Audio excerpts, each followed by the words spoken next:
Hi, I'm Chris Lewis, host of Growing Your Health on the Real Coaching Radio Network. And this week we're talking with exercise expert Nancy Jereminski, who we've actually had on the show a couple times before, and it went fantastic, and everybody loved her. So today I thought we would talk about, or this week I thought we would talk about something that is bugging just about everybody in America.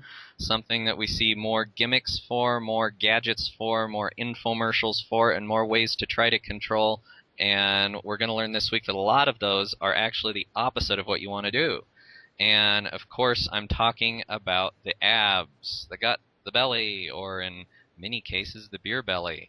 And this week we're going to be learning from Nancy what exactly we need to do to get that area under control, get it flattened, get it working well as looking well. And Nancy, a lot of the things people are doing are actually just shooting themselves in the foot, right? Yes, they are. And the three most common things that I see going on in gyms is they're doing too much cardio. People are on the treadmill for hours and hours and hours, and they're dieting, so they're doing too much cardio and the wrong amount of calories.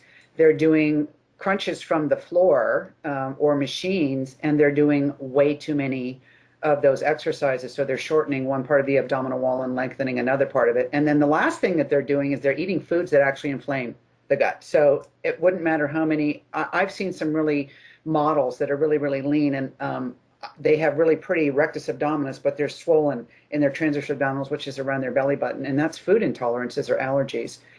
So those are the three most common things that I see, and until those things are addressed, you'll never flatten your abs, people. So that's what we'll talk about.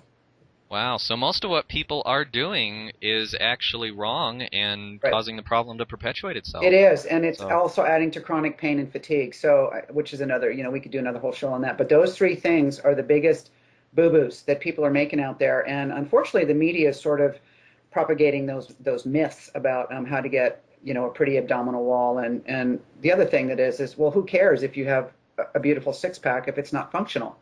So there's a lot of really pretty exactly. dysfunctional bodies out there that people are holding in high esteem, and they ought not to do that. So we'll talk about that a little bit too.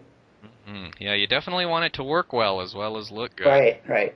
So I like to Absolutely. go for So, getting fit and healthy from the outside, and the prettiness will come later. So, but anyway, those are the most common awesome. things that people are doing. Awesome.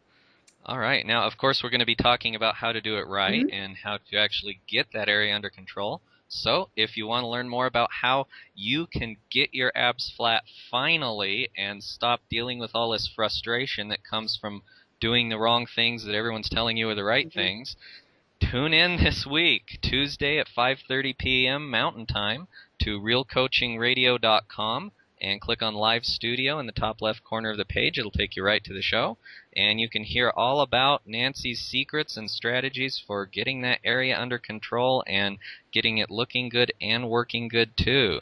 So we hope you can join us and call into the show and ask your questions and share your experiences as well. So we will see you on Growing Your Health this week.